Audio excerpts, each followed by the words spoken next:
665,000 tons of war machine, 100,000 men, one ship with no name, and a handful of heroes standing in its way. The morning of October 25, 1944, arrived with the sea calm and the sky clear, too clear for the men aboard the USS John C. Butler to sense the storm that was about to engulf them.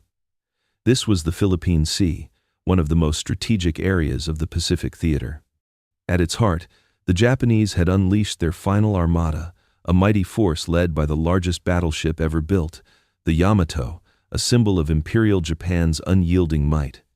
Towering over the horizon, her 10 18-inch guns, each capable of firing a 3,200-pound shell over 25 miles, made her a floating fortress, an unshakable symbol of Japan's naval power. But in its path was the smallest, most fragile fleet the United States Navy could muster.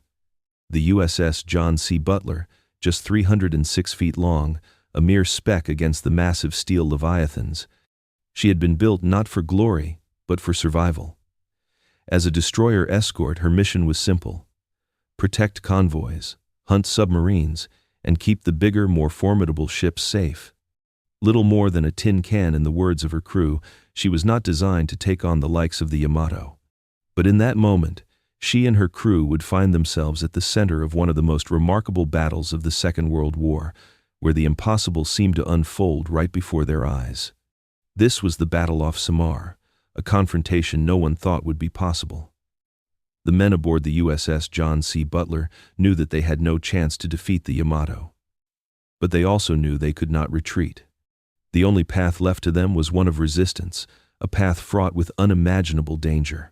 In the shadow of an enemy fleet that could obliterate them with a single salvo, they would fight not for victory, but for survival, for time, and for the chance to protect their fellow soldiers and sailors. As the men on the Butler gathered for breakfast that morning, unaware of the storm that loomed, the clock was ticking down. Their fight was about to begin. October 25, 1944, Battle of Samar. In the early hours of October 25th, the calm of the morning shattered with the blaring of alarms, signaling the arrival of something far worse than they had expected. From the lookout stations of the USS John C. Butler, the men spotted the massive Japanese fleet rising from the haze. What they saw made their hearts stop, a wall of metal and firepower, led by the massive Yamato and her sister ships. 4 battleships, 6 heavy cruisers, 2 light cruisers, and 11 destroyers, each one a weapon of mass destruction, intent on wiping out the American beachhead on Leyte. At the helm of this iron fist was Admiral Teo Kurita, a man who would stop at nothing to eliminate the American threat. His orders were clear: destroy the American fleet and prevent the invasion of the Philippines from succeeding. The stakes were higher than ever. If the Americans held the Philippines, it would be a devastating blow to the Japanese war effort. The Philippines was the linchpin of Japan's oil supply, and without it, their entire war machine would grind to a halt. Yet, the American fleet had been caught off guard. Admiral William Bull Halsey's Third Fleet had been lured away, chasing what they believed to be Japanese carriers, leaving the small, vulnerable ships of Taffy 3 to hold the line. 6 escort carriers, 3 destroyers, and 4 destroyer escorts. This was the force standing between over 100,000 American soldiers on the beaches of Leyte and the vast might of the Imperial Japanese Navy. The odds seemed impossible. For Admiral Clifton Sprague, commanding Taffy 3, the mission was simple: get the carriers out of harm's way. His orders were to turn the carriers east and escape as fast as possible, launching every aircraft in their arsenal to provide cover. But Sprague knew that this wouldn't be enough. The carriers alone couldn't fend off the oncoming attack. It was the destroyers and destroyer escorts, the smallest ships in the fleet, that would have to face the wrath of the Japanese battleships. And so, in a move that defied all naval strategy, Sprague gave the order for the tiny escort ships to charge toward the enemy. They would turn and face the greatest battleships ever built, not to defeat them, but to delay them. They would fight not to win, but to buy time. Every second counted, and every shot fired could make the difference between life and death for the men on the beaches of Leyte. For the crew of the USS John C. Butler, The stakes couldn't have been higher. As the ships of Taffy III turned into the storm of steel, they knew their small arms and fragile hulls were no match for the enemy's firepower. But they also knew they couldn't back down. This was their moment. This was their stand. Taffy III faces overwhelming odds. October 25, 1944. The first Japanese shells crashed into the water with a thunderous roar, sending waves of spray into the air. The men aboard the USS John C. Butler scrambled to their battle stations, their hearts racing, their hands trembling as they loaded their guns. The noise was deafening, an endless barrage of explosions, the screech of shells tearing through the air, and the creaking of the ship's fragile hull as it absorbed each impact. Yet, despite the overwhelming firepower of the enemy, the men of Taffy III held their ground. They fired their small guns with desperate precision, aiming not to destroy but to distract, to confuse, and to delay. They knew they couldn't outfight the Yamato and her fleet, they could only buy time. And so, the sailors worked with mechanical precision, loading shells into their guns and firing into the smoke and chaos of battle. Among them was the USS Johnston, a destroyer that led the charge into the heart of the Japanese fleet. Commander Ernest E. Evans didn't hesitate. With courage that defied all logic, he turned his ship directly into the enemy's guns, firing torpedoes at a Japanese cruiser. The Johnston was hit repeatedly, her crew wounded, but Evans' actions ignited a fire in the rest of the fleet. His defiance, his determination, became a symbol of American resilience. On the USS John C. Butler, the crew watched as the Johnston pressed on, her guns blazing despite the odds. The men knew they couldn't win this battle, but they knew they had to keep fighting. Every second they bought for the carriers, every distraction they caused for the Japanese fleet, meant the difference between life and death for thousands of soldiers on the beaches. As the battle raged on, the sailors of the Butler continued to fire, their small guns barely scratching the surface of the mighty Japanese ships. But they weren't trying to win, they were trying to survive. Every shot they fired, every maneuver they made, was a desperate attempt to buy just a little more time.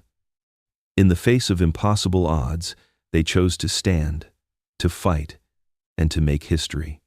Johnston leads the charge. Taffy III stands its ground. The battle raged for hours, and by the time the dust settled, the cost was clear. The USS Johnston had been destroyed, her crew torn apart by the overwhelming force of the Japanese guns.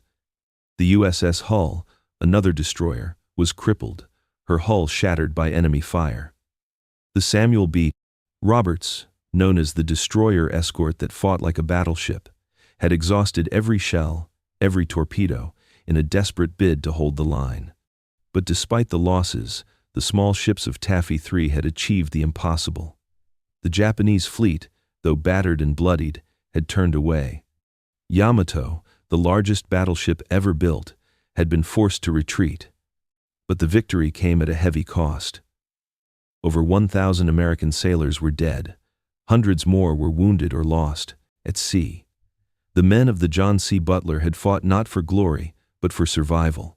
They had bought precious time for the carriers to escape, and in doing so, they had become legends. But the true cost of their courage was not measured in medals or citations. It was measured in the faces of the men who never came back, in the empty bunks, and in the names that would never be called at roll call again. As the Japanese fleet retreated, the survivors of Taffy III took stock of the destruction around them. The sea was littered with burning wreckage, the remnants of ships that had fought valiantly but ultimately been overwhelmed. And yet, despite the horrors they had witnessed, the men of Taffy III knew they had done something extraordinary. They had faced the impossible and come out on the other side. Aftermath of the battle. Heavy losses. The Battle of Samar, though a victory for the United States, would be forever marred by the tremendous cost of life. The survivors of Taffy III returned home as heroes, but their victory was bittersweet. They had turned back the might of the Japanese fleet, but they had lost so much in the process. Over 1,000 men had died, and countless others had been wounded or lost at sea. The story of their bravery, of the courage that allowed them to stand against overwhelming odds, would become a symbol of American resilience. Their story would be passed down from one generation to the next, inspiring future sailors, soldiers, and civilians alike. But for the men who had fought that day, the true legacy lay not in the medals or the recognition they received, but in the memories of the friends they had lost, the ships that had been sunk, and the sacrifices they had made. As the years passed, the USS John C. Butler continued her service in the Korean War, a symbol of the enduring courage and strength of the men who had sailed aboard her. The ship was decommissioned in 1946 and returned to the seas one final time in 1971, where she was used as a target for military exercises. But her legacy, the legacy of Taffy III, would live on forever. In the quiet annals of history, the story of the USS John C. Butler endures. It is a story of courage, defiance, and sacrifice. A story that proves that even the smallest ships, when manned by the bravest of men, can make history. Legacy of Taffy III, USS John C. Butler's enduring impact.